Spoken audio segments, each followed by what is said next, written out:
पढ़ाना ज़्यादा टफ है कि बाहर के स्टूडेंट को पढ़ाना ज़्यादा टफ है? सकता हूँ कि ऐसा नहीं है कि गवर्नमेंट स्कूल में टीचर्स नहीं होते। जो फैमिली थे वो फुल एजुकेटेड थे, माइंडसेट का फर्क होता है। कि किसी कंपनी में जाना है, अच्छी मोटी खासी सैलरी लेनी है, आपको आईआईटी में जो इन्वायरमेंट मिलता है एनआईटी में थोड़ा सा कम है। मेंटोर बनना है। गवर्नमेंट टीचर को उतने पैसे नहीं मिलते जितने प्राइवेट में कमाया जा सकता है। कश्मीर के स्टूडेंट और बाहर के स्टूडेंट डिफरेंट है। इनका जो बेसिक्स है ना ये थोड़ा सा हिला हुआ है। तो पिछले 8 सालों में कितने बच्चे आपने जो है आईआईटी भेजे, एनआईटी में भेजे? एज कम्पेयर यहाँ के बच्चे हैं ना इनसे ज़्यादा थोड़ा मेहनती होते हैं। डिफरेंस बिटवीन कश्मीर एंड बाहर स्टडीज में क्या है? बच्चों को एक्सपोजर कम देते हैं स्कूल लेवल पे। यही बच्चे हैं, उनका माइंड कैसा होना चाहिए कि वो आईआईटी में जाए या एनआईटी में जाए? Wani Talks podcast show, sponsored by sky classes, जहां होती है next generation coaching. Redstone Kashmir का खुद का cold drink brand.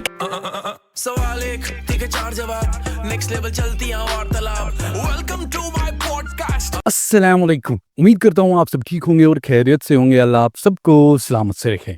Welcome to वानी टॉक्स पॉडकास्ट शो। जैसे आप सबको मालूम है कि हमारे शो में टॉपिक्स होते हैं और उन टॉपिक्स पर हम जो है ना वो डिस्कशन करते हैं जो हमारे लिए, मेरे लिए, आपके लिए और हमारी सोसाइटी के लिए बहुत ही ज़्यादा ज़रूरी है। सो आज मैंने सोचा कि मैं टॉपिक वो चूज़ करूँ जो एजुकेशन के रिलेटेड हो। तो इसी के साथ हमारे जो आज के गेस्ट है वो है शफी सर आईआईटी से। अस्सलाम वालेकुम सर। वालेकुम सलाम। आप ठीक है सर? ठीक है, अल्हम्दुलिल्लाह। आप ठीक है? अल्हम्दुलिल्लाह। शफी सर जो है ना वो आईआईटी धनबाद झारखंड से हैं और कश्मीर में पिछले 8 साल से बच्चों को पढ़ा रहे हैं। और मैंने सोचा क्यों ना आज जो है ना वो इनके साथ डिस्कशन हो जाए टॉपिक पर। टॉपिक क्या है? JEE students. तो थैंक यू सो मच आप हमारे इस पॉडकास्ट में आए। फर्स्ट ऑफ ऑल आपको गर्मी तो नहीं लग रही है? नहीं, अभी तो नहीं लग रही है। अभी नहीं लग रही है सर? मुझे लग रहा है कि वैसे गर्मी जो ना बहुत बढ़ गई है। आपको क्या लग रहा है? श्रीनगर में इस बार तो गर्मी हुई है, बहुत गर्मी हुई है। आपको कितना टाइम हुआ सर श्रीनगर में? मैं कश्मीर आया हुआ 7 साल से ज़्यादा हो गया। 7 साल से मैं ज़्यादा। आया था, मई 18 में आया था मैं कश्मीर। मैं 18 जी, और तब से यहीं हो। तब से मैं इधर ही हूँ। कश्मीर अच्छा लग रहा है कि ये बाग है आपको कि गर्मी बहुत ज़्यादा बाहर है तभी आप यहाँ हो? नहीं, मेरे को क्या है कि रस वाले सिटी ऐसा पसंद नहीं है, तो कश्मीर जब आया तो यहाँ पे इतना ज़्यादा रश नहीं दिखा मेरे को। अच्छा, अब है? हाँ, मतलब यहाँ पे जो सिटी में ऐसा नहीं है कि लोगों को ना बहुत ज़्यादा जल्दी है चीज़ों को करने की, ये सब करने की। और पहले जब मैं आया था 18 में तब तो यहाँ पे क्या होता है कि सनसेट से पहले लोग दुकान बंद करके घर चले जाते थे, फैमिली टाइम स्पेंड करते थे। तो वो कल्चर मेरे को बहुत अच्छा लगा कि यहाँ पे वैसा वो नहीं है। प्लस जो हम लोग का इंस्टीट्यूट था तो इंस्टीट्यूट भी हम लोग क्लास भी सनसेट से पहले ख़त्म कर देते हैं। जी। तो आपके पास इनफ टाइम होता है रात में आराम से रहने के लिए, वो करने के लिए। और दूसरे शहर में क्या होता है कि चीज़ें स्टार्ट होती है सनसेट के बाद, तो ऐसे मेरे को वाला लाइफ इतना कुछ पसंद है नहीं, तो उस हिसाब से भी मेरे को अच्छा लगा। प्लस दूसरी चीज़ क्या है, कश्मीर का वेदर बाकी जगह से तो बहुत अच्छा है। बहुत अच्छा। तो बोलते भी है ना दुनिया का जन्नत है। जन्नत तो है। फिर सारी चीज़ें एक जगह में मिल गई। मतलब मेरा जो नेचर है उस हिसाब से, प्लस जो यहाँ की चीज़ है, फिर मेरे को बहुत अच्छा लगा था। मैं यहाँ रुक ही गया मतलब एक तरह से। लेकिन घर घर ही होता है। हाँ, वो तो है, घर घर ही होता है। बट मेरे को ये शहर अच्छा लगता है, मैं यहाँ पे रहता हूँ। और ऑब्वियसली कोई जो जहाँ से है उस चीज़ को तो नहीं कर सकता, बट ठीक है जो भी है। मैं अभी तक तो हूँ फिलहाल यहाँ पे। सर आपकी स्कूलिंग वो कहाँ से हुई है? मेरे स्कूलिंग जहाँ से मैं बिलोंग करता हूँ वहाँ पे गवर्नमेंट स्कूल है, उसी से हुआ है। मैंने 10th इवन 12th तक मैंने गवर्नमेंट स्कूल में पढ़ाई करी है। मेरे गांव के पास ही स्कूल है, वहाँ से मैंने पहले 1 से लेकर 8 तक पढ़ाई करी। फिर दूसरे स्कूल में 9th 10th का हुआ, फिर 11th 12th का किसी तीसरे स्कूल में हुआ। तो मैंने बिहार गवर्नमेंट के जो गवर्नमेंट स्कूल है उनसे पढ़ाई करी है। वहीं से की है, गवर्नमेंट स्कूल से? कोई प्राइवेट स्कूल नहीं है? उसके बाद ट्यूशन व्यूशन कुछ किया आपने? आप पैसे वैसे खर्च हुए उसमें? हाँ, थोड़ा बहुत मैंने कोचिंग्स करे हैं। ठीक है, कोचिंग्स में भी क्या है कि मेरे डैड ने मेरे को पढ़ाया, अप टू 10th तक मैं उनके साथ ही पढ़ा हूँ। एक्चुअली मैं उनको क्या कहते हैं वो साइंस बैकग्राउंड से नहीं था, उनका ग्रेजुएशन था पर्शियन और इंग्लिश में। जी। तो पर्शियन? मेरे लिए हाँ, आपके डैड पर्शियन हाँ, मास्टर थे? पर्शियन उनको आती थी और प्लस क्या कहते हैं इंग्लिश ऑनर्स किए थे। एक्चुअली वो जेएनयू का प्रोडक्ट है। तो मेरे डैड को साइंस बैकग्राउंड था नहीं, बट मेरे को पढ़ना था, तो उन्होंने मेरे को ही बोला था कि आगे चल के तुमको साइंस ही लेना है, लेना है। इधर तुम क्या कहते हैं बायो चूज़ करो या मैथ्स चूज़ करो। तो उन्होंने मेरे लिए मैथ्स सीखा था, तो मैं उनसे पढ़ता था मैथ्स, तो एक तरह से हम दोनों मिल के पढ़ते थे मैथमेटिक्स। तो ये था स्कूलिंग वाला मेरा जो था कि हमने गवर्नमेंट स्कूल से पढ़ाई जिसमें कोई फीस नहीं है, कुछ नहीं है, 1 रुपया भी खर्च नहीं हुआ। नहीं कोई खर्च नहीं है उसमें। वैसे वो कहते हैं ना कि इंसान को चाहत होनी चाहिए पढ़ने की, वो किसी भी स्कूल चाहे वो प्राइवेट हो गवर्नमेंट हो, वो वहाँ से भी तालीम हासिल कर सकता है। हाँ, हम लोगों के टाइम पे मैं ये बोल सकता हूँ, जब मैं 6, 7, 8 में था तो मुझे अच्छे टीचर्स मिले थे स्कूल में। मैं आज भी एक साइंस के टीचर को याद करता हूँ कि उन्होंने एक्चुअली में हमें इंटरेस्ट दिलाया था कि साइंस क्या हो। अच्छा है साइंस बहुत तो उन्होंने हमें 6 में भी पढ़ाया, उन्होंने मैथ्स भी पढ़ाया, साइंस में, तो एक ही टीचर ने मैथ्स साइंस दोनों पढ़ाया। फिर 7th में पढ़ाया, फिर 8th में मेरी खुद की फूफी ने पढ़ाया मेरे को मैथ्स। उनका जब वो जॉब लग गया तो वो हमारे स्कूल में ही आए। तो मैं ये बोल सकता हूँ कि ऐसा नहीं है कि गवर्नमेंट स्कूल में टीचर्स नहीं होते, होते टीचर्स। हम मैं अपने टाइम पे बता सकता हूँ कि मैंने तो अच्छे टीचर्स वेल टीचर्स थे। मेरे को अच्छे टीचर्स मिले, मेरे को 6, 7, 8 में भी मिला, 9th 10th में भी मिला। जो टीचर्स ना मेहनत करते हैं, अगर बच्चे पढ़ने के लिए चाहे तो टाइम निकाल के कराते हैं, सारी चीज़ें बताते हैं कि आपको क्या करना चाहिए, आपको इंटरेस्ट दिलाने की कोशिश करते हैं। बाकी एट द एंड है कि आप अगर अपने मेहनत करने पे आ जाओ तो आप कर सकते हो ये कर चीज़। सकते ऐसा नहीं है कि आपको टीचर पे डिपेंडेंट रहना है। आप पढ़ाई करेंगे, आप मेहनत करेंगे तो ऑब्वियसली आपको हेल्प करने के लिए टीचर्स मिल जाएंगे। ऐसा कुछ नहीं है कि आप प्राइवेट स्कूल में पढ़ाई करोगे तो ही आप अच्छा कर सकते हो। मैं इसका प्राइम एग्जांपल बोल सकता हूँ कि मेरे जितने भी फ्रेंड सर्कल, हम सब ने गवर्नमेंट स्कूल से पढ़ाई करी है। अभी आज के टाइम में ऑलमोस्ट मेरे सारे फ्रेंड्स कहीं ना कहीं अच्छी जगह पे काम कर रहे हैं।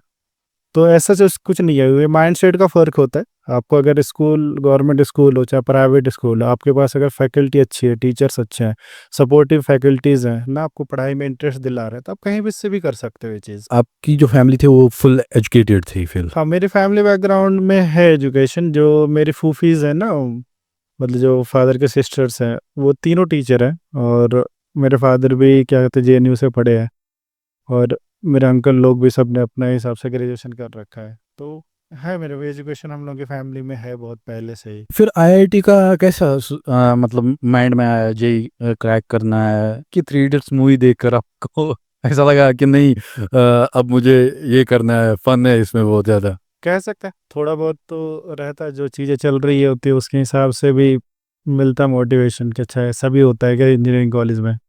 बट मैं जब 10th में था, 9th 10th में, तो उस टाइम पे मेरे फादर को मन था कि मैं मेडिकल ऑप्ट करूँ ना। अच्छा, बायो बायो का। लेकिन मैं जब मैं पढ़ना स्टार्ट किया 9th 10th में ढंग से, तो मेरे को मैथ्स में ज़्यादा इंटरेस्टिंग लगा। तो फिर मैंने बोला अपने फादर को कि मेरे को मैथ्स लेना है। तो उन्होंने पूछा क्यों लेना है, मैंने मेरे को बोला कि मैथ्स इसलिए लेना है कि मेरे को लगता है कि इसमें अपॉर्चुनिटीज़ ज़्यादा है। सादा है। ठीक है, उस हिसाब से मैंने फिर बोला उनको कि मेरे को मैथ्स से ऑप्ट करना है। तो मेरे फादर ने फोर्स नहीं किया, ठीक है आपको जो सही लगता है आप करो, मैं आपको सपोर्ट करूँगा, बाकी मेहनत करना आपका काम है।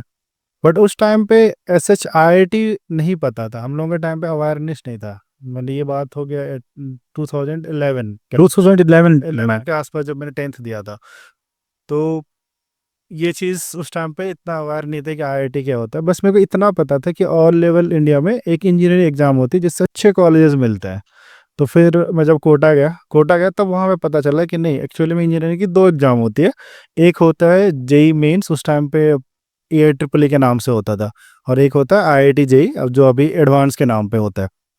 और ट्रिपल ई या फिर जो जेई मेंस है उसके थ्रू एनआईटीज़ मिलते हैं, और जो जेई एडवांस है उसके थ्रू वहाँ पे आईआईटी मिलती है। तो वहाँ जाके मेरे को पता चला कि ये चीज़ें होती है। फिर धीरे धीरे जब पढ़ना स्टार्ट किया तो मेरे को सब्जेक्ट में था ही इंटरेस्ट, फिर लगा कि नहीं इस एग्ज़ाम को तो क्रैक किया जा सकता है। फिर हम मेहनत पे लग गए। जब आप सिलेक्ट हुए, जेई एडवांस था तब, तो वो कैसा फील हो रहा था तब? वो तो होता ही है, जब आप किसी चीज़ पे मेहनत करते हो फिर आपको आपके मुताबिक रिजल्ट मिलता है तो एक पीस फील होता है। बट उससे कहीं ज़्यादा मेरे को खुशी इस बात क्या था कि जो मेरा डैड है, मेरे फादर ने बहुत सपोर्ट किया है ना हर चीज़ में। उन्होंने कभी अपने डिसीजंस मेरे ऊपर नहीं थोपे, और मैंने अगर बोला कि मेरे को ये चीज़ करना है तो उन्होंने उन्होंने बोला किया जब आप करो, आपको अगर लगता है कि आप अच्छा करोगे तो आप करो, मैं आपको कोई फोर्स नहीं करूँगा। तो मेरे फादर बहुत सपोर्टिव थे। तो जब रिजल्ट आया तो मेरे को सबसे ज़्यादा खुशी इस बात की थी, ठीक है उनका ट्रस्ट के मुताबिक मैं कर पाया चीज़ें, तो उस बात की सबसे ज़्यादा खुशी रही। आज भी मेरे को लगता है कि जब भी मैं उस चीज़ को याद करता हूँ कभी कि जेई का रिजल्ट के दिन का ना क्या था वाइब्स, तो मेरे को सबसे ज़्यादा वही याद आता है। मेरे फादर को जब मैंने कॉल किया कि रिजल्ट आ गया है और ये रैंक है मेरी, तो वो बहुत खुश हुए। तो मेरे फादर की खुशी से ज़्यादा इम्पोर्टेंट कुछ नहीं है, क्योंकि एटलीस्ट उन्होंने हर चीज़ पे ट्रस्ट करा, और फिर मैं अगर उसका पे बैक कर पाया थोड़ा सा, तो मेरे को उससे ज़्यादा कुछ नहीं चाहिए। आपकी फैमिली में पहले थे जो आप मतलब सिलेक्ट हुए थे कॉम्पिटिटिव एग्जाम के लिए, या इससे भी पहले थे? मैं अपने गांव का पहला IITian हूँ, फैमिली में भी पहले? फैमिली में भी, और नहीं फैमिली में नहीं, मतलब जो हम लोगों का जो मेरा कज़न है, मेरे कज़न ने निकाला था 2011 में निकाला था उन्होंने। बाकी जो मेरा गांव है, मेरा कज़न मतलब मेरे फूफी का बेटा, अच्छा। वो दूसरे बहुत दूर रहता है मेरे घर से, तो उन्होंने निकाला था। बाकी जो मेरे गांव के साइड का है, वहाँ का मैं पहला IITian था। जब आप IIT हुए कौन सा कॉलेज मिला आपको? IIT धनबाद। धनबाद। आपके साथ रैगिंग हो गई? मेरे साथ हुई थी रैगिंग, मेरा रैगिंग जो हम लोग जस्ट सीनियर जो है सेकेंड ईयर, उन्होंने करा था एक बार। बाकी क्या कहते हैं, ऐसा ये नहीं है कि वो रैगिंग मतलब करते हैं थोड़ी, फिर उसके बाद वही लोग फिर सपोर्ट भी करते सपोर्ट भी हैं। करते हैं? अच्छे सीनियर्स हैं तो पहले क्या करते हैं, इंट्रोडक्शन या फिर मतलब कि दोस्ती बनाने के लोग करते हैं रैगिंग, फिर वही लोग थ्रू आउट द जर्नी आपको बहुत सपोर्ट करते हैं। तो सीनियर्स अगर अच्छे हैं, थोड़े बहुत अगर रैगिंग कर लिए, बट वो लोग बहुत अच्छे से पे बैक करके जाते आपको क्या बोला था रैगिंग में करने के लिए? हैं। रैगिंग में तो ऐसा कुछ नहीं, वो मोमेंट होता है उस टाइम पर, उनके मन में जो भी चीज़ें होती है वो करते हैं। आएगा वही चीज़ करवाएंगे, वो जो भी उनको मन में चल रहा होगा, करो तो करो, बस यही वाला। IIT सिर्फ इंजीनियरिंग के रिलेटेड है कि और कुछ भी है वो? देखिए इसमें क्या होता है ना, जब आप एडवांस क्रैक करते हो ना, जब आपके रैंक्स के हिसाब से क्या होता है कि आपको ब्रांचेस चूज करने होते हैं, तो आपको पहले से फिक्स होता है कि आपको ये ब्रांच में जाना है। बाकी क्या है कि जब आप कॉलेज जाते हो, तो कॉलेज में जो मूवीज़ में आप बात करते हो ना, कि मूवीज़ में जो चीज़ें दिखाई जाती है, एक्चुअली में IIT में ऑलमोस्ट वैसा ही है कि कुछ पढ़ने वाले लोग होते हैं, कुछ मस्ती करने वाले लोग होते हैं, कुछ भी कर रहा होता है जो उसका पैशन होता है। तो IIT में ऐसा नहीं है कि सिर्फ आपको पढ़ाई करनी है, ठीक है, आप पढ़ाई कर सकते हो, पढ़ाई आपको करनी है तो आपको क्या कहते हैं, एग्जाम्स पास करने हैं ऑब्वियसली, बट उसके अलावा आप कुछ भी कर सकते हो। IIT में अगर मैं बताऊं तो IIT में क्या होता है ना, कि हर तरह की सोसाइटी होती है, क्लब होता है। जैसे आपको किसी को लग रहा होगा ना कि IIT तो पढ़ने के लिए फेमस है, तो इसमें और क्या कहते हैं, मॉडलिंग हो सकता है क्या ना, इसमें ड्रामेटिक क्लब हो सकता है क्या, इसमें एक्टिंग क्लब हो सकता है क्या, तो वहाँ पे हर चीज़ हर चीज़ हर चीज़ होता है वहाँ पे। ड्रामा भी चलता है, ड्रामेटिक क्लब्स भी है वहाँ पे। क्या कहते हैं, किसी को अगर पॉलिटिशियन टाइप चीज़ें होते हैं ना, कि मेरे को पॉलिटिक्स डिबेट करनी है, तो उसके क्लब्स होते हैं, स्पोर्ट्स क्लब्स होते हैं वहाँ पे। ऑलमोस्ट हर तरह के स्पोर्ट्स खेले जाते हैं। तो ऐसा नहीं है कि IIT में सिर्फ आपको पढ़ना ही है, नहीं, तो आप पढ़ाई करो, बट उसके अलावा बहुत सारी चीज़ें करने के लिए आप अपना पैशन एक्सप्लोर कर सकते हो। आपको मान लो कि ठीक है, आपने JEE की प्रिपरेशन कर ली, उस टाइम पे लग रहा था कि IIT जाके ये करेंगे वो करेंगे, बट वहाँ पे अगर आपका मन बदल जाता है कि नहीं, मेरे को पढ़ाई नहीं करनी इतना ज़्यादा, मेरे को कुछ और करना है, तो IIT वो इन्वायरमेंट प्रोवाइड कर देता है आपके लिए कि आप वो चीज़ कर सकते हो जो आपको मन कर रहा है ना, कि एक्सपेरिमेंट करना, एक्सप्लोर करना है चीज़ों को। तो NIT और IIT में क्या फ़र्क है? NIT और IIT में क्या फ़र्क है, जो दोनों अच्छे कॉलेज है, बट IIT में क्या होता है ना, कि आपका ना अपग्रेडेशन बहुत तेज़ी से करता है। अपग्रेडेशन मतलब, कहने का मतलब कि मैं एक चीज़ हमेशा अपने बच्चों को भी बोलता हूँ, अपने बच्चों मतलब जिन स्टूडेंट्स को पढ़ाता हूँ, कि आप IIT में जब इंटर करते हो ना, तो आपका कोई एक माइंडसेट रहा होगा लाइफ में ना। जैसे कहने मतलब कि कोई बच्चा है जिसने अपने घर पे एक गाड़ी देखा है, जी ठीक है, एक गाड़ी देखा है और घर पे कुछ एक इनकम है ना, एक घर है जी। तो IIT क्या करता है ना, कि उससे कहीं के ऊपर की चीज़ सोचना सिखाता है ना, कि नहीं, मेरे को ये चीज़ नहीं करनी, कि मेरे को ना बस एक घर बनाना है, एक गाड़ी बनाना है, ये नहीं, ये इतना तो मेरे को आता है, मेरे को अपने क्या करना है, इससे 10 टाइम्स 20 टाइम्स ज़्यादा सोचना सिखाता है। तो ये IIT में होता है। NIT में मोरलेस ऐसा है, बट NIT में क्या होता है कि थोड़ा सा जो कह सकते हैं ना, कि एक्सपोजर कम है। वो कम है एज कम्पेयर टू जो IIT में ज़्यादा एक्सपोजर मिलता है आपको। IIT में जो इन्वायरमेंट मिलता है वो NIT में थोड़ा सा कम है, बट ऐसा नहीं है, NIT में भी कुछ NITs बहुत अच्छी NITs हैं जहाँ पे आपको ये सारी चीज़ें मिल जाएंगी। जी। जब आप IIT से निकले, आप सीधे कश्मीर आए हैं कि कश्मीर से बाहर भी आपने पढ़ा है? नहीं, मैं सीधे कश्मीर आया था यहाँ पे डायरेक्टली। मैं कॉलेज से पास आउट, हम लोगों का जो सेशन ख़त्म हुआ था, आई थिंक मैं 8 मई को ख़त्म हुआ था, 8 मई 2018 को। फिर मैं घर गया था 13 मई को, और फिर 20 मई को मैं कश्मीर आया। ये नहीं था मन में कि किसी कंपनी में जाना है, अच्छी मोटी खासी सैलरी लेनी है और गवर्नमेंट जॉब करना है, वो आपने नहीं किया? नहीं, ऐसा शो नहीं है, क्योंकि मैं जब हम लोग कॉलेज में क्या होता है ना, आपका ब्रांच वाइज इंटर्नशिप होता है, तो मैं इंटर्नशिप में गया था, फिर वहाँ का काम देखा, तो मेरे को ऐसा शो काम ज़्यादा पसंद आया नहीं। अच्छा मतलब तो इससे इंटरेस्ट लगा नहीं कि यहाँ पे क्या। ये हम मेरा ब्रांच है पेट्रोलियम। इसमें दो तरह का जॉब होता है, एक ऑफिस जॉब होता है, एक होता है फील्ड जॉब। फील्ड क्या होगा ना कि वो सिटी से कहीं दूर आप रहोगे, जी ठीक है, आपको जानना है, और उसका कोई ऐसा टाइमिंग फिक्स नहीं है। आपका हो सकता है कि एक दिन सुबह 8 से 2 बजे काम करना पड़े, किसी दिन आपको 2 से लेकर रात के 8 बजे तक, किसी दिन 10 बजे स्टार्ट होगा, सो रात तक काम करो। तो मेरे को ऐसे वो काम ज़्यादा पसंद आया नहीं। प्लस दूसरी चीज़ है कि टीचिंग वाला जो पार्ट है, कि ये मैंने आपको पहले ही बोला ना कि स्कूल लाइफ में मेरे फादर क्या थे कि उनको पर्शियन और ये शादी थे, तो उनको साइंस बैकग्राउंड था नहीं। तो हमने क्या करना, मिल के पढ़ाई करी साइंस एक तरह से। तो वहाँ पे थोड़ा थोड़ा क्या ना पढ़ाने का ना इंटरेस्ट डेवलप हो गया। मैंने अपने बैचमेट्स को पढ़ाया, अपने बैच में अपने जो जूनियर्स हैं उनको भी पढ़ाया स्कूल लेवल पे। तो थोड़ा थोड़ा मेरे को था आइडिया कि मेरे को पढ़ाने में अच्छा तो लगता है, मेंटोर बनना है। मेंटोर बनना हो ना, बच्चों के साथ बात करना। और दूसरी चीज़ जैसे आपने बोला सैलरी वैलरी वाली चीज़, नहीं, जो जेई की फैकल्टी होती है ना, उनको पैसे अच्छे मिलते हैं। तो ऐसा ये नहीं है कि इसमें पैसे नहीं है। हर जगह प्राइवेट में भी और गवर्नमेंट में भी। नहीं, गवर्नमेंट में जो पैसा मिलता है टीचर का, गवर्नमेंट टीचर को उतने पैसे नहीं मिलते जितना प्राइवेट में कमाया जा सकता है ना। जेई की फैकल्टी को मिलते अच्छे पैसे मिलते हैं। अभी कितना टाइम हुआ कश्मीर में आपको पढ़ाते हुए? कश्मीर में मेरा 8 साल होने जा रहा 8 साल हो गया हाँ। कंटिन्यू पढ़ा रहे हैं। है। मैं कंटिन्यू, मैं जब आया था वहाँ पे एज ए फैकल्टी मैंने पढ़ाया पहले, उसके बाद फिर मैं एकेडमिक हेड्स बना। एकेडमिक हेड मतलब कि मैंने पूरी चीज़ें मैनेज करी।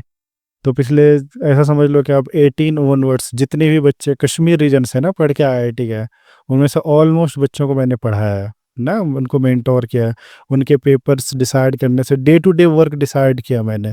इवन कि इस साल के भी जो बच्चे गए ना, उनका भी मैंने डे टू डे डिसाइड किया कि उनको कौन सा पेपर देना है, क्या करना है, क्या चीज़ उनको प्रैक्टिस करनी है। तो ये मैं पिछले 7-8 साल से कर रहा हूँ। कश्मीर के स्टूडेंट और बाहर के स्टूडेंट डिफरेंट है, इनको पढ़ाना ज़्यादा टफ है कि बाहर के स्टूडेंट को पढ़ाना ज़्यादा टफ है? कश्मीर में जो एक इशू मेरे को समझ आया थोड़ा सा, कि इनका जो बेसिक्स है ना, ये थोड़ा सा हिला हुआ है। हिला हुआ इन द सेंस, वो मतलब उनको बेसिक्स नहीं पता है ज़्यादा। अब स्कूल लेवल में चाहे जैसा भी पढ़ाया हो, बट उनका बेसिक्स थोड़ा सा कमज़ोर है। और दूसरी चीज़ जो मैथ्स है ना, मैथ्स का फोबिया बहुत है, मतलब डरते बहुत है बच्चे मैथ्स को लेके। बाहर के बच्चे क्या है कि बाहर के बच्चे थोड़ा अवेयर तो रहते हैं, उनको मैथ्स पढ़ाया जाता है। और प्लस बाहर के बच्चे क्या होते हैं कि एज कम्पेयर जो यहाँ के बच्चे हैं ना, इनसे ज़्यादा थोड़ा मेहनती होते हैं स्टार्टिंग में, जो मैंने ऑब्जर्व करा। बाहर के बच्चे मेहनती होते हैं, मेहनती यहाँ के बच्चों के। यहाँ के बच्चे का माइंडसेट बनाना पड़ता है। जब एक बार माइंडसेट बन जाता है तो फिर ये बच्चे भी बाहर के बच्चों के बराबर होते हैं। बट स्टार्टिंग का जो फेज होता है ना, जब हम लोग क्लास टफ होता है। हाँ, जब हम लोग क्लास स्टार्ट किया, जैसे 11th का बैच हमने कोई स्टार्ट किया, तो स्टार्टिंग में समझाना, इनका माइंडसेट बनाना थोड़ा सा डिफिकल्ट पड़ता है। बट बाहर के बच्चों का ऐसा जितना ज़्यादा नहीं पड़ता है, क्योंकि वो मान के चलते हैं कि मेहनत करनी तो करनी। यहाँ पे बच्चे को जो भी चीज़ होता है कि थोड़ा जब टफर साइड चीज़ें जाती है, जो ना उसके कंफर्ट जोन से बाहर जाता है, तो यहाँ पे बैकआउट करने का सोचता है। बट उनमें भी बहुत सारे बच्चे होते हैं जो कुछ नहीं करते, डे वन से मेहनत करने पर लग जाते हैं।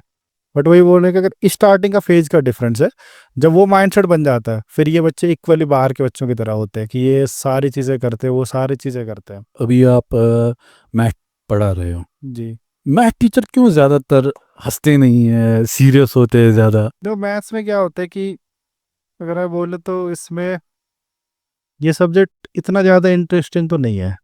मतलब इसमें क्या होता है कि आपको प्रोसेस है, आप करते जाओ करते जाओ करते जाओ, तो बच्चों के ऐसा कुछ होता नहीं। फिर बहुत बार लगता है ना कि हम क्यों कर रहे हैं ये चीज़ ना, क्यों क्यों पढ़ रहे हैं? क्यों पढ़ रहे हैं इस चीज़ का क्या यूज़ है, इसका तो रियल लाइफ से कोई लेना देना कोई लेना देना ही नहीं। वो बस एक एग्जाम के लिए पढ़ रहा है। तो उसको फिर क्या होता है ना कि उसमें वैसे ही फिर पढ़ाई करता है। तो बच्चे भी क्या करते हैं कि उनको खास इंटरेस्ट होता नहीं है, वो भी पढ़ते हैं। पढ़ते हैं बस ज़बरदस्ती। तो ज़बरदस्ती पढ़ते हैं तो टीचर को ज़बरदस्ती पढ़ाना ही पड़ता है। बट एक चीज़ है कि अगर किसी बच्चे को मैथ्स में नंबर्स में ज़्यादा मज़ा है, तो फिर एक बार जब मैथ्स सीख जाता है, फिर फिर उससे इंटरेस्टिंग। इससे ज़्यादा इंटरेस्टिंग सब्जेक्ट कुछ भी नहीं है।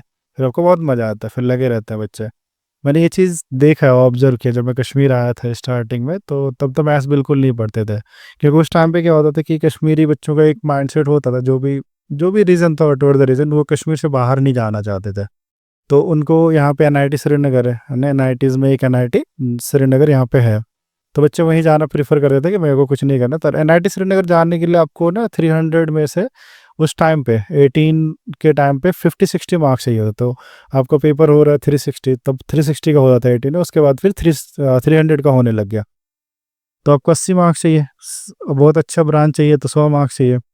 तो बच्चे क्या करते थे कि मैथ्स भी सब तीनों सब्जेक्ट जो होता है मैथ फिजिक्स और केमिस्ट्री ये इक्वल वेटेज वाले सब्जेक्ट है।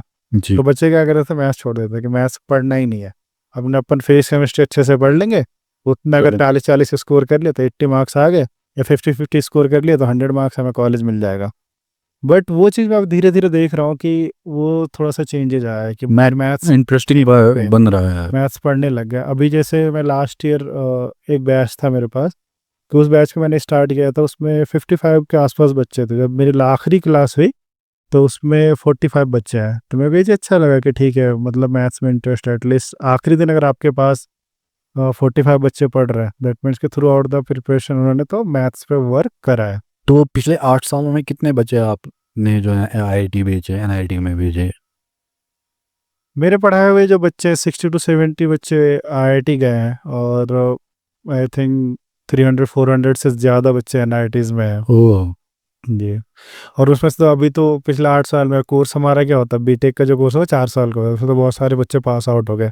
उनमें से कुछ लोग जॉब कर रहे हैं, अच्छी कंपनीज में जॉब कर रहे हैं। आप मतलब जो भी कंपनी आप सोचते हैं ना मन में कि दुनिया में ये कंपनी है, ऐसे ऐसे कंपनी है, तो IIT में क्या होती है वो सारी कंपनियाँ आती है। कंपनीज तो उनमें मेरे खुद के पढ़ाए हुए बच्चे हैं बहुत सारे, कुछ लोग हायर स्टडीज़ के लिए चले गए।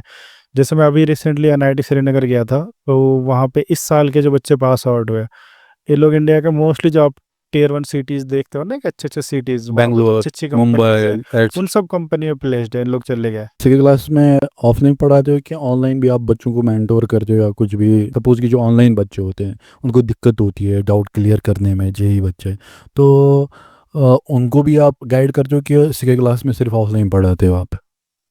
हमारी क्लासेस जो होती है, जो हमारे बैचेज है, उनकी क्लासेस ऑफलाइन होती है, बट ऐसा किसी भी बच्चे को अगर किसी भी तरह का ना हेल्प चाहिए होता है तो वो हम लोग करते हैं। उसके लिए कोई ये नहीं है कि उसका स्काई क्लासेस के साथ जुड़ना ज़रूरी है, नहीं, वो कहीं पे भी पढ़ रहा हो, अगर उसको हेल्प चाहिए होता है तो हम वो चीज़ करते हैं। वो ऑनलाइन भी कर सकते हैं, अगर वो आसपास में रहता है तो स्काई क्लासेस आके भी वो हेल्प ले सकता है। जैसे इस साल का अगर मैं बोलूँ, जो बच्चे अगले साल जनवरी में एग्ज़ाम देंगे, तो मेरे पास 2 ऐसे बच्चे हैं जो घर पे पढ़ाई कर रहे हैं। वो हर सैटरडे को या संडे को ना, ऑल्टरनेट सैटरडे संडे को आते हैं यहाँ पे, फिर उनका पूरा डाउट सॉल्व करते हैं। एक बच्चा है जो अभी कश्मीर से बाहर है, तो उसको मैं ऑनलाइन पढ़ाता हूँ। मैंने रात में उसका क्लास लिया था ऑनलाइन। तो ऐसे वो नहीं है मेरे में कि किसी बच्चे को अगर हेल्प चाहिए, मैं शुरू से वो चीज़ करता हूँ। अगर मेरे हेल्प करने की वजह से अगर उसका कुछ भला हो जाता है तो मैं वो चीज़ सोचता हूँ, तो मैं उस पर इतना फोकस नहीं करता कि उसका स्काई में होना ज़रूरी है। ज़रूरी है। वो कहीं पे भी है, अगर उसको हेल्प चाहिए तो मैं हमेशा अवेलेबल हूँ। डिफरेंस बिटवीन कश्मीर एंड बाहर स्टडीज़ में क्या है? इट्स नॉट ओनली इन मतलब मैथ्स, मतलब ओवरऑल स्टडीज़। यहाँ पे जो मेरे को समझ में आया ना कि यहाँ पे अवेयरनेस थोड़ा सा कम है, बच्चों को एक्सपोजर कम देते हैं स्कूल लेवल पे ना। हाँ उनको बहुत सारी चीज़ें नहीं पता होती कि कैसे करना, चीज़ों को कैसे टैकल करना है ना। उनका माइंडसेट मेरे को लगता है कि थोड़ा कम बनाया जाता है, उनको एक्सप्लोर करने कम दिया जाता है। जो कि हम लोग के पास जो बच्चे होते हैं, जो बहुत सारे बच्चे बोलते हैं कि हमें ये तो पता ही नहीं है कि हमें ये चीज़ पढ़ना भी था स्कूल लेवल पे, तो वो वाली चीज़ें थोड़ी कमी है। बाहर के बच्चे में क्या है कि टीचर्स थोड़े से बता देते हैं कि अच्छा आपको आगे जाके ये चीज़ करना है, तो उसके लिए अगर आप इतना थोड़ा मेहनत कर लेंगे अभी तो आपको थोड़ा हेल्प मिल जाएगा। बट यहाँ पे बहुत कम है। जैसे इस साल हमारे पास 11th में एक बच्चा है जो अभी भी रिग्रेट कर रहा है कि उसको पता ही नहीं था कि ओलंपियाड भी होता है ना। ओलंपियाड एक एग्ज़ाम होता है 9th-10th के बच्चों के लिए, मतलब वो होता था वो 9th 10th 11th 12th वालों के लिए भी, तो उसको पता ही नहीं था कि एग्ज़ाम होता है, तो वो अवेयरनेस उसको किसी ने दी ही नहीं। तो अभी बीच बीच में कभी कभी रिग्रेट करता है कि सर मेरे को ओलंपियाड देना था, बट मेरे को किसी ने बताया नहीं। तो वो अवेयरनेस की कमी है। जो जेई बच्चे हैं उनका माइंडसेट कैसा होना चाहिए कि वो IIT में जाए या NIT में जाए? यही थोड़ा सा क्या है कि क्रिटिकल थिंकिंग वाली चीज़ है कि आपको सोचना समझना है ना। ऐसा नहीं है कि आपने इसमें चीज़ें रट लेंगे तो हो जाएगा, जी कि इसमें आपको फाइट करना आना चाहिए। जो मेरे हिसाब से लगता है कि एक आपको स्ट्रॉन्ग माइंडसेट होना चाहिए। आपको कोई भी सिनारियो दिया जाए, आपके अंदर फाइट करने की सलाहियत होनी चाहिए। अगर आपका माइंडसेट वैसा है कि आपको चाहे कितना भी टफ काम कराया जाए आप कर लोगे, तो अगर आप ये चीज़ कर सकते हो तो इस एग्ज़ाम को बहुत अच्छे से क्रैक कर सकता है। दूसरी चीज़, मैं हमेशा एक एग्जांपल देता हूँ, देखो सेलेक्ट होने वाले बच्चे भी वही लोग हैं। ऐसा नहीं कि पढ़ाई कोई और करता है, सिलेक्शन के टाइम में कोई और ही दिखता है, नहीं, जी वही बच्चे ही करते हैं। उनका माइंडसेट बेसिकली ये होता है कि उसको टीचर ने अगर बोला कि तुमको इतनी मेहनत करनी है तो करनी है, जी बस उसके पीछे वो फिर डिसाइड नहीं करते कि मेरे को खुद से क्या करना है। सर ने बोल दिया मेहनत करना है तो करना है। तो जेईई क्या है कि एक तरह से हार्ड वर्क बेस्ड एग्जाम है। आपको अगर हार्ड वर्क करना आता है, आपका माइंड सेट सही है, तो आप इस एग्ज़ाम को क्रैक कर सकते हो। कश्मीर में अगर मैं एक चीज़ ऐड करूँ इसमें, जब मैं स्टार्टिंग में आया था तो हम लोग रैंक देखते थे कि 10,000 के अंदर कितना आया, जी। बट 18 से लेकर 25 तक पहुँचते पहुँचते हमारा रैंक इम्प्रूव करते करते करते करते 1200 रैंक तक पहुँच गया। ओह वाह। ठीक है, तो हम उम्मीद करते हैं कि आगे और भी अच्छा होगा कि जैसे अवेयरनेस बढ़ रही है। तो मैं ये नहीं मानता कि बच्चों के अंदर पोटेंशियल नहीं है, बच्चों के अंदर अवेयरनेस नहीं है। मैंने बहुत सारे बच्चों को ये भी बोला कि तुम्हें स्टार्टिंग में कुछ नहीं आता है, बट फिर वो सारे बुक सॉल्व करके जाते हैं जो बाहर के बच्चे करते हैं। तो यहाँ के बच्चों में पोटेंशियल है, बट उनका अवेयरनेस है। अवेयरनेस कम है। और जो ये चीज़ हो जाएगी तो ये बच्चे भी बाहर के बच्चों की तरह अच्छा कंपटीशन देंगे, जो कि डे बाय डे धीरे धीरे अच्छे रिजल्ट्स आ रहे हैं। हमारे बच्चे बहुत अच्छा कर रहे हैं। अब डे बाय डे जो बेंचमार्क सेट होता जा रहा है, जब बेंचमार्क सेट हो जाता है तो बच्चों को क्या मिलता है, मोटिवेशन मिलता है। हमारे स्कूल के तो और ना सीनियर्स ने ये जी, चीज़ जी। करा तो मैं भी तो कर मैं भी सकता हूँ, करूँ। मैं भी कर सकता हूँ। तो वो होता है कि एट द एंड आपका माइंड सेट कैसा है।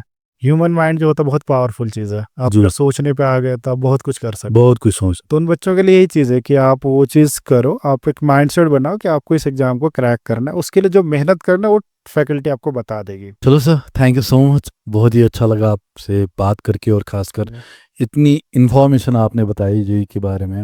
एंड आप लोगों को मैं बताना चाहूँगा कि अगर आपको ये पॉडकास्ट अच्छा लगा तो मुझे कमेंट सेक्शन में ज़रूर बता देना। बाकी एट लास्ट में ही कहूँगा कि खुश रुजू, खुशहाल रुजू, कश्मीर ऑलवेज जिंदाबाद।